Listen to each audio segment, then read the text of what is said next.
Just like the summer, a riveting novel, or a great vacation, all good things must come to an end, wrote the father of English literature, Geoffrey Chaucer, in one of his poems way back in the 1380s. But does this apply to games? Have you ever heard anyone say that a game is dead, yet it has millions of players still logging on each and every day? That's the case with many popular games. A few examples like Fortnite, Clash of Clans, and Clash Royale. For a game like Clash Royale to be considered dead, you'd have to compare it to some great examples, like Call of Duty Ghost, where if you log on and want to play a game, the chances of finding a game are slim to none. That's certainly not the case with Clash Royale. You can find a person to battle in a matter of seconds, a 2v2 partner, and a person looking to do a challenge at literally any time of the day, no matter what time zone you're in. So we've determined that Clash Royale isn't dead, and that's not an opinion, it's a fact. But Clash Royale certainly isn't what it was 4 years ago. Could it have just been the hype that inevitably died off, or was it something else that progressively led to its uphill battle? I haven't played or posted Clash Royale in 2 weeks. Don't feel like I'm in a good place with the game right now. There's nothing new in the game. There hasn't been anything new in the game for a long time. 44% of all Clash Royale accounts are actually active. What is there to do? There's nothing else. The update was a bust.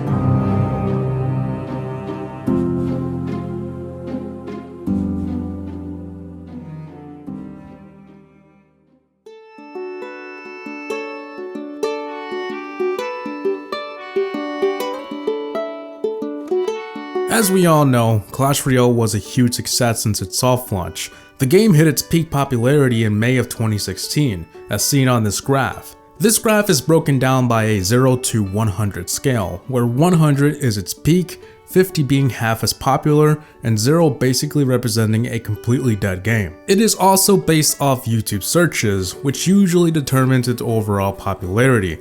But we aren't here to discuss how a massive success the game was, but rather take a look at some of the critical points in the game's history which may have led to where it is today. 2016 Clash Royale was something else, there was no doubt in that. There was a lot to take in. Everything obviously felt new, and the updates, they were coming in so often. It felt like every month we had a huge update and it wasn't slowing down. New cards in bulk, new arenas, chests, which at the time was still exciting. But these very large updates coming so rapidly in the year of 2016 was presumably updates they had already planned before launch and just needed some time to polish and test. Obviously, before a game gets released, they have to plan ahead about what they're going to update the game with. Also, the game was just so new. Ideas were probably flowing through Supercell. It was a great time to be developing the game. It was a great time to be playing. And it was a great time to be making videos on it. Because even if you were a rather small YouTuber in 2016, you just needed one brilliant video idea to make the channel blow up with Clash Royale. Not all of 2016 was great though. Just after 7 months of release, people started making videos of the state of the game. YouTubers don't exactly speak on behalf of all players though, but we can't deny that social influence plays somewhat of a role in how a portion of the community perceives the game. When you hear one person speaking of the state of the game, I can assure you it isn't just that one person. And trust me, numbers don't lie either. It was around the end of July when Clash Royale would hit its lowest in 2016. The main problem with Clash Royale at the time was slow progression, win trading, and horrible balancing with newer cards such as legendaries, which by the way felt like they had an impossible unlock rate. The game quickly felt like the only true way to max out and win matches was with money involved. The casual player had no hope, and the pro player who jammed his way to max had other problems to face in the leaderboards. On top of that, Supercell had upset the community even more after announcing that players would have no option to mute emotes even though they wanted to. And if you know gamers, they love their voice being heard, and Supercell seemed to ignore the issue for over 2 months. Other relevant factors to its sudden decline in 2016 was the release of Pokemon Go. The game reportedly beat Clash Royale by a mile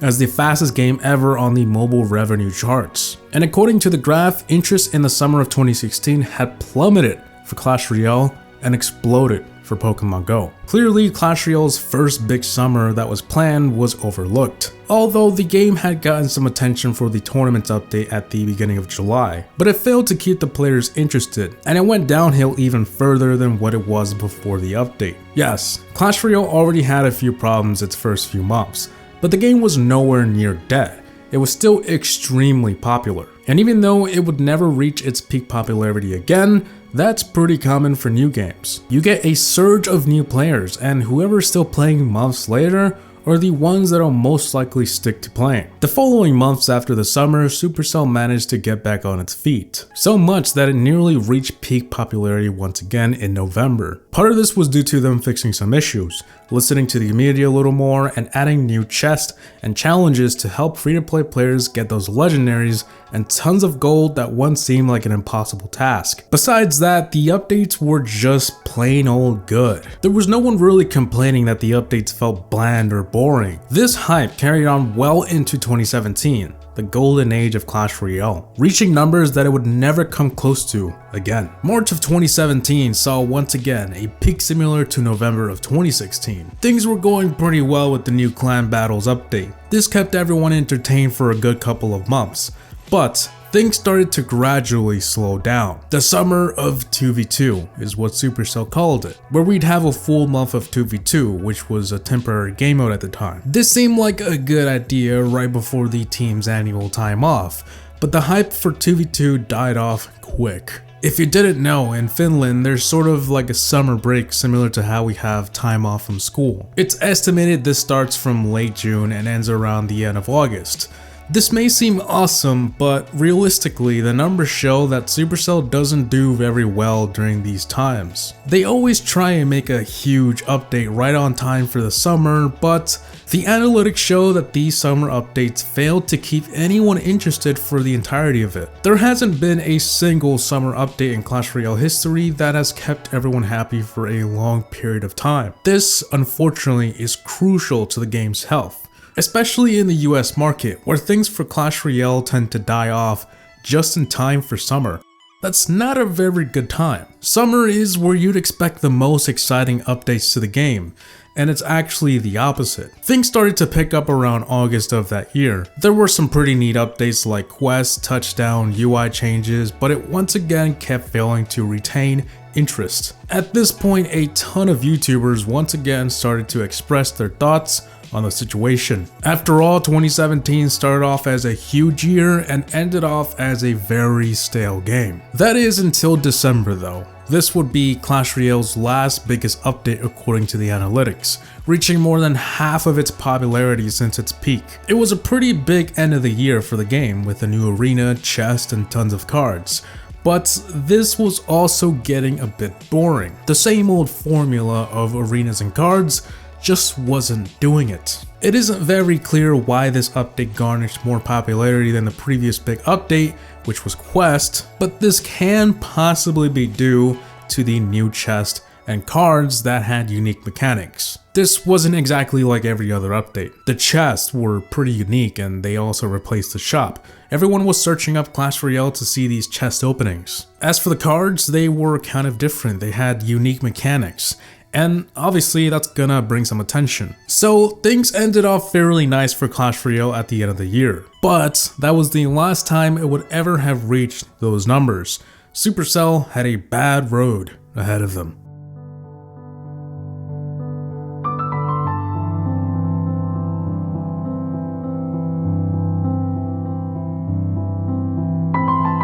I'd be lying if I said the game was already dead at this point, because even though the game had entered a new age of uphill battles and failure, the game was still fairly popular. See, as we mentioned earlier, the term dead game is just an over-exaggerated phrase used when a player stops playing and thinks the world around him has stopped too. One player calling the game dead is nothing more than opinion and nothing more. Sure, the game is less popular, but that's as far as things go. I started this part of the video with that because this is the year that phrase was tossed around everywhere. Anytime you chatted with someone, scrolled through social media, or uploaded a video, there'd be one idiot who said dead game, as if anybody cared. Many still play Clash Royale, and 2018 was an okay year. Firstly, the game started off pretty strong in 2018 because of the hype surrounding the previous update in December of 2017. By March though, things had hit its lowest point of the year. The momentum was picked up once a new Clan Wars update came out at the end of April,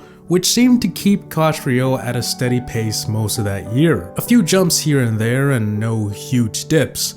This was pretty strange. I guess Clan Wars was in fact a really good update, and this was possibly the last big update. Also, some of the attention was due to the newer emotes instead of the 4 default ones we've had for a little over 2 years at the time. Trading tokens were added, tons of cards, and by December we ended the year off with a massive update that will make Clash Royale hit its peak of 2018. Star levels and tournament rework, a temporary Brawl Stars heist game mode, which everyone was excited to try. So 2018, it was a great year, right?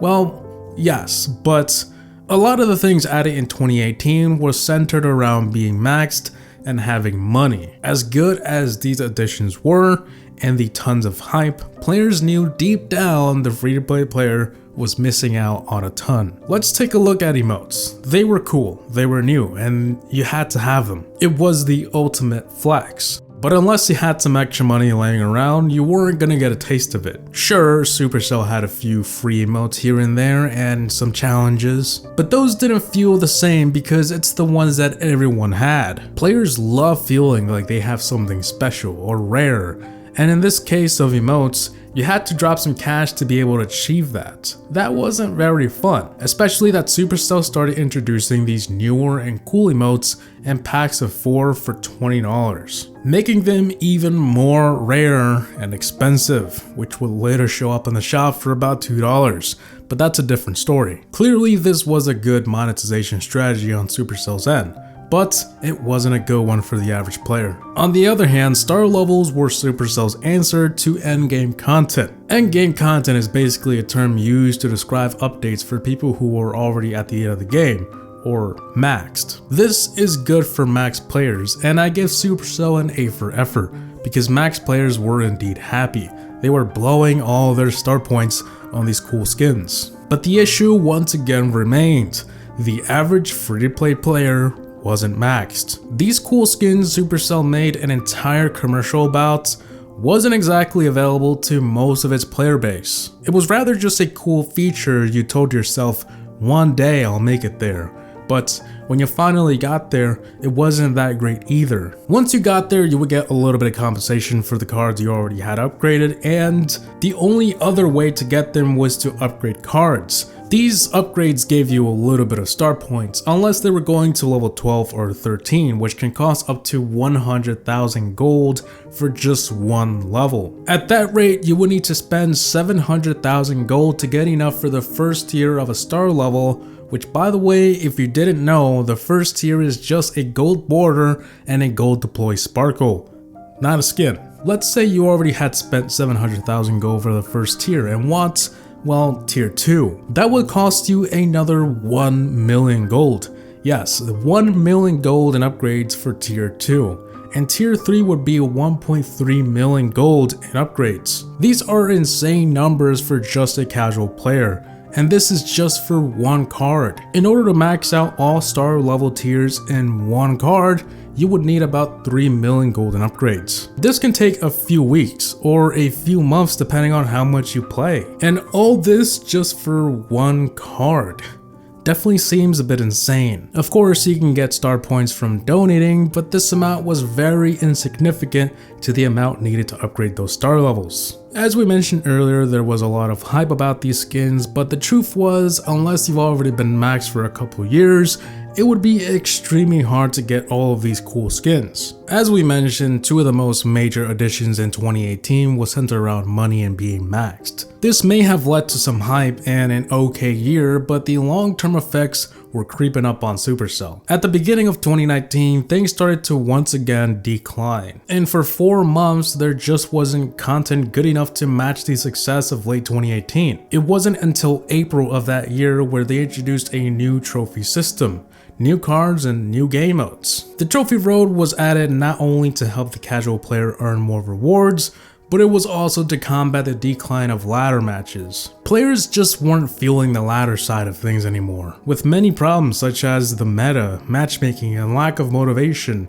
2v2 was just better. Along with 2v2, there were just other options like clan wars and challenges, Ladder was just kind of like that old thing you just didn't want to do anymore. Trophy Road kind of helped that issue a bit. They had some fixes here and there, but overall the player was more satisfied with getting the reward and not playing ladder. It wasn't a direct fix for ladder, because yes, even though people were playing more ladder, like I said, it was just for the rewards. Fortunately though, Clash Royale maintained a steady high ever since that update, presumably because of the new trophy road and very unique challenges we had never seen before. It was actually fun. This steady high climbed even further with the seasons being revealed. This was huge for Clash Royale. They had reached interest numbers they hadn't seen since early 2017. So it seemed like they were back on track, but only temporarily. There were a load of issues here. Firstly, it seemed like every update at the time was just about Pass Royale. Supercell had gone on their vacation and this was all the content we had.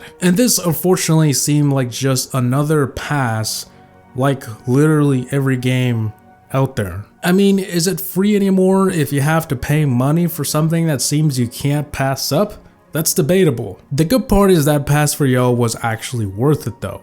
They did a good job balancing the rewards. For $5 you got your money's worth. Tons of gold to earn, tower skins, exclusive emotes, and just so many chests to unlock, which had strikes to pick which card you wanted. Pass Royale being $5 wasn't like buying a $5 pack. It was a lot more than that. Clearly this worked out for Supercell and some players out there willing to buy it. But back to those issues. If you remember earlier, Supercell employees had their summer break around this time, so it kind of seems like every update for a while was centered around Pass Royale. For a large portion of the player base, it felt like you had to buy Pass Royale to even have a glimpse of any change in Clash Royale. 3 months fly by with no real content other than Pass Royale, and we finally got an update. This update overall was just a beefy improvements update. Not really big content. This included the party button, tiebreaker, crown rush, and triple draft. Although cool additions, this didn't change the game at all. It wasn't until season 5 where we got a real update. So for 5 whole months, you can imagine things were pretty slow. But back to season 5, the end of November we got a update. But again, there was no real change. Yes, the update had some big and nice features, but that doesn't mean it's gonna change the game. The main portion of the update was a new card screen where it had cool art, and a video of what the card actually did. But for the player who's been playing for a while, this seems like just a cool thing to look at for a day or two and it was gone. Once again, nothing actually changed the game. If you're seeing a pattern here, you're not the only one. From June to November, we had no major changes, and Supercell relied on Pass Royale to keep the excitement going, which didn't really work. Clash Royale was once again on a slow decline, seeing a jump at every season and a drop shortly after. On December, we got yet another update which introduced a new feature called Card Boost. That was it. That was the sum of the update. I can't stress this enough, but the update strategy in Clash Royale the second half of 2019 was a new low for the game. For 7 whole months of the year, most of the content was in Pass Royale. Sure, we had some new cards with the seasons here and there, new emotes, small features, and that one free tower skin for Christmas, but this was nothing compared to previous updates we had. 2020 was no different. I understand things were pretty rough for everyone this year, but this wasn't actually the cause of Clash Royale's decline this year at all. The first 7 months of 2020 followed a similar pattern to the last 7 months of 2019. Yes, for 14 months, updates centered around Pass Royale, new cards, arenas, and small features. In case you haven't noticed, the magic was already far too gone for this content. New arenas were nothing cool anymore. New cards didn't change the game, and new emotes were roughly the same. And throughout these 14 months of a decline, balance changes were somewhat of a mess. We'll focus more about balance changes later on in the video, but for now, let's focus on the rest of 2020. The game was in a really bad state, and it had one more shot to gaining its player base back. They had been working on a big update, and it was teased back in March of 2020. Because of what happened this year around the world, the update kept getting delayed, and eventually they went on their summer break, and they couldn't really finish it. It is believed that this update was supposed to be that big summer update we mentioned a couple times, but things didn't go to plan, and they had to survive off past Royale. But no matter when this update was released, one thing is for sure, players just weren't feeling it. Clan Wars 2.0, a different take on the original Clan Wars format, was released on September of this year. Clan Wars 2.0 was not the update Supercell thought it would be. The company finally broke its silence after complaints that the update was just not what they wanted. At least one good thing though, Supercell actually admitted to the failure of the update, something the community had taken very well, because of their transparency and acknowledgement of the problem. The team focused on 4 main issues with the update. A universal war deck reset time, which gave players in certain time zones an undue advantage. Smaller clans lost any chance of being competitive. Clans that did not reach the fame threshold received no rewards. And finally, the issue that is the elephant in the room, just a overall faulty matchmaking. It's quite worth mentioning that they mentioned this was meant to be the first huge update to be rolled out in 2 years. Taking a look at the interest graph, Clan Wars 2.0 didn't exactly peak very high at all. That small jump just looks like a regular season update. And for a big update like this, it was a huge failure.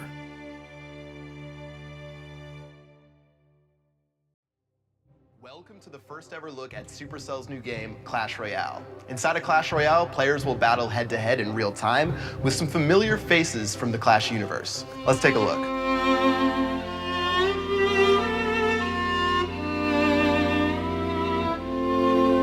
This portion of the video will be discussing other big factors I didn't want to discuss in the timeline, because instead of bringing up one point after every update, it's better to talk about it as one big issue. Now, we mentioned earlier that we would jump to balance changes. We aren't here to discuss every bad card or every OP buff ever. We're here to discuss the overall issue in card reworks and balance changes. Let me just get this out of the way. It was never perfect, and it will never be perfect. This isn't only true in Clash Royale, but every game out there. You can't make everyone happy, and you can't make everything balanced, or you would have pretty much cards doing the same damage and the same really everything. So it isn't gonna work out that way. Clash Royale is notorious for having these issues though. Starting off in 2016, things seemed to be handled fairly decent at the time. There were only 42 cards or so, and it was easy to pinpoint the problem and fix its flawed interaction with certain cards. That is until legendaries were introduced.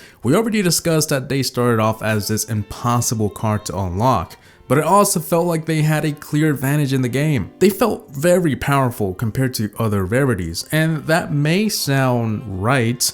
I mean, after all, they are very rare and they need to be powerful, right? Yes, but not in Clash Royale. This is not a game where you can just make a rarity and make it more powerful. That's completely unfair. This caused a serious issue in ladder where players who had legendaries had the upper hand, and it was all because they had spent money to unlock these. And as you guessed it, the community was quick to call the game pay to win. Eventually these legendaries were nerfed, but this is still 2016, and clearly the issue didn't stop there. Supercell has given some cards some love before because they were very weak and not used by many. This has happened many times, and it used to take them months to address the issue. One perfect example of this was the Royal Giant. This is one big one. To sum it up, this card was released in 2016. It wasn't a very bad card, but it also wasn't popular. Players thought it was weak for its cost. I mean, it costs too much and you're not getting too much value for it. So on the 23rd of March 2016, the card was giving a 20% damage increase, followed by a range increase a couple months later. This card became extremely overpowered and dominated ladder quick. Later that year, the card was nerfed twice, but that wasn't enough because in April of 2017, they had to nerf it again, and a second time later that year. Finally, in 2018, probably like the 5th or 6th time, they nerfed it again. But it wasn't exactly a nerf, it was a rework, so in one way it was nerfed and in one way it was buffed. This was the last time it was ever touched, and it was considered a fairly decent rework. This card was giving a shorter range and a damage increase of 60%, but its range decrease made it so that it was easier to counter and distract. This may sound like a success story, but let's not forget that the Royal Giant spent 2.5 years being balanced. due to its broken nature. The same story is followed with cards such as the Elite Barbarians, Witch, Expo, Mega Knight. That's just to name a few. Today the balance changes have sort of gotten better, but the issue with cards either being too overpowered or too weak is still a problem and really annoying. Us players tell ourselves that it's gonna get better the next month or the next year, and it seems like a reoccurring issue. Usually a handful of cards dominate the meta, and so little is done to fix the issue. When there's one card nerfed, there's another buffed, and the cycle continues on. Usually a few decks are taken over ladder, and this isn't good for those who want to experiment with certain cards and feel as though they have no place in the meta. With 101 cards currently in the game, it feels like a fraction of that is the meta, and the other big portion of cards is just extra background noise. The game also has no community testing, so they rely on statistics, social media feedback, and in-house testing, which doesn't seem to be enough. There's certainly more to discuss on the balancing aspect, but I'm no pro player, and I don't exactly play ladder, so I choose not to go more in depth. I can probably only speak for the majority of casual players because that's just what I am. Get on maybe every other day or play a few 2v2 matches here and there, and maybe some days I'll do some challenges to earn more rewards. But speaking of challenges, that's another subject I want to touch. There was a point in time where challenges were rather special. They were a challenge. Only the best of the best achieved that final prize. It may seem unfair, but the point of a challenge was to test your skills and have fun. It's not like you would lose $1 million just because you lost a challenge. It's supposed to be a game. The spark died off after some time though. We got bored of the usual 1v1, and maybe in some challenges you'd have to use this card to get it. It got repetitive, so Supercell started to make more unique challenges like Mega Deck, Dragon Challenge, Infinite Elixir. They were fun and everyone enjoyed them, but there was also another issue with these new challenges. Similar to Touchdown released in 2017, it felt like every new game mode was in the game for a short period of time and vanished for months or even years. I know that Supercell didn't want to bore us out with having these available all the time, but it just didn't feel right. To combat this issue, we mentioned that Supercell added a party button, but at that point Supercell had taken too long to add this. Like we mentioned, we love that hard challenge because if there's a good reward, we'd actually try over and over. But the issue was that these challenges weren't free either. In order to unlock a new card from a challenge, you needed to pay 100 gem fee. And sometimes there was a first time free entry, but you still had to pay 100 gems every time you lost, which is the equivalent of $1. And by the time you probably got the card, you had maybe spent $5 or $10 on retrying the challenge. Eventually you could continue a challenge where you left off and not start over, which was okay, but when Supercell added Pass Royale, things were made way too easy. You could continue any challenge where you left off for free as long as you had the pass. It almost felt like any player could get that final reward. This made special challenges not so special anymore. It was rather more of an incentive to get players to buy the pass, and some players complained that they should remove the continue button and just start from the beginning. But the damage have already been done. If you've removed something that you offered for months, the community will also be mad. So you can't make them happy in this situation. Another thing that's lost its specialness is legendaries. At one point in time, epic cards were the highest rarity, but when legendaries came out, it was the new hot item in town. It was way more rare, expensive, and powerful. Like we mentioned before, this wasn't particularly good, but that didn't stop the community from getting hyped every time they got a legendary. I mean, it felt like you had won the lottery. Over time though, they kept adding more legendaries, which wasn't a problem in itself, but they had also made it easier to obtain them. New chests for it, trading, cost reductions in the shop, trophy road, and challenges littered with legendaries. It was everywhere. And the one very special rarity, probably the most special thing in the game, was now just as common as any other card. Without a new rarity or a different solution, Supercell has dug its own grave on this one. There's no way out of this, and it's maybe too late to address the issue. Even if you add a new rarity today, how many people would actually care? This next topic is global tournaments. I don't think this one plays a major role in the game's downfall, but it is kind of an issue. Supercell mentioned that these were added to allow players to get free rewards. Simply by playing in these tournaments, you earn free rewards, and the catch is you gotta be good. But it seems like the catch here is that almost all good rewards are behind a paywall. The free rewards usually stop at a lower number of wins, and you don't get a reward at every win either. Of course, if you want all those good rewards you're supposed to get for winning, you have to pay 500 gems. Or $5, it's like buying another pass. Now, I can't lie, the rewards are usually worth it. Supercell is good at making things seem like they're worth it. But the issue here isn't if it's worth it or not, it's the fact that they have claimed to make a feature for free rewards, but most of the good rewards are behind a paywall. It seems very silly of them considering we already have so many cool things behind a paywall like Pass Royale emotes, and challenges. I mean, they already make a lot from very rare chests you're better off just buying unless you want to wait a while to get one. And challenges where if you don't have Pass Royale, you better hope it's raining money to keep playing. Heading over to the next segment is cards. We've seen a number of cards added over the years. The game started off at 42 and we're now over 100. There's no doubt that Supercell was adding a ton of cards in 2016. I mean, we were getting 4 cards added at once. But at the time, it was great. Everyone loved these new cards. It was so hype worthy. Fast forward to maybe mid 2017 or 2018, it felt like we were now getting a remix version of an already existing card. If you count the number of Goblin cards, it almost seems like Supercell oversaturated it. New cards didn't create the same hype anymore, so Supercell slowed down the releases of cards, and we now started to get them maybe every 2 or 3 months. The new edition of cards today seems okay, but just in the early days, I feel like they mishandled these releases, and once again, they literally oversaturated it. Too many cards that didn't play a significant role in the game were added, which led to reworks later on, and cards being removed for something better. Perhaps the team should have taken a step back and slowed down a little earlier rather than shoving a huge amount of cards too soon. Speaking of big numbers, the Clash Royale team definitely isn't one.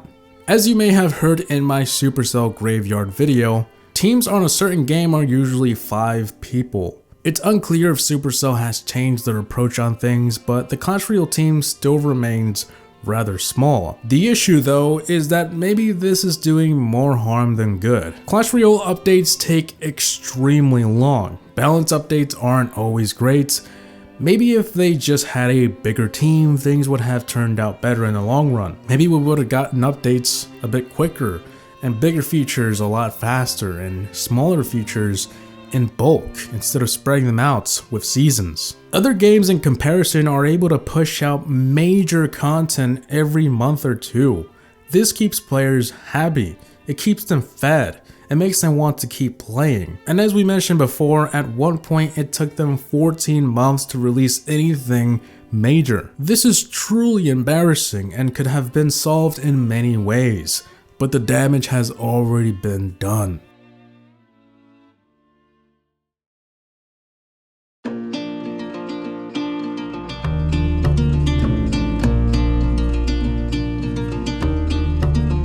It's unclear whether Clash Royale will ever succeed again. It's had way too many bland updates, horrible balancing, oversaturation of cards, cash grab moves, and its latest and biggest update was a flop. We don't know when we'll get another big update because it seems at this point their focus is to fix Clan Wars 2.0. But with all that being said, it isn't too late to make things right. Games have risen from the dead many times, Clash of Clans being a perfect example. It's quote-unquote died many times, but still a tremendously popular game to this day. I can't give advice on what to do because that's beyond my expertise, but I can say the community still cares, and we still hope that there will be a massive update in the likes that we've never seen before. An update that'll bring us all back and give us that feeling again, that magic, that spark. It may be a very hard uphill battle, but I believe the team has what it takes. Mistakes are proof that you are trying, and there's no doubt in that. Failure is just a bend in the road, not the end of the road. You just have to learn from failure and keep moving forward.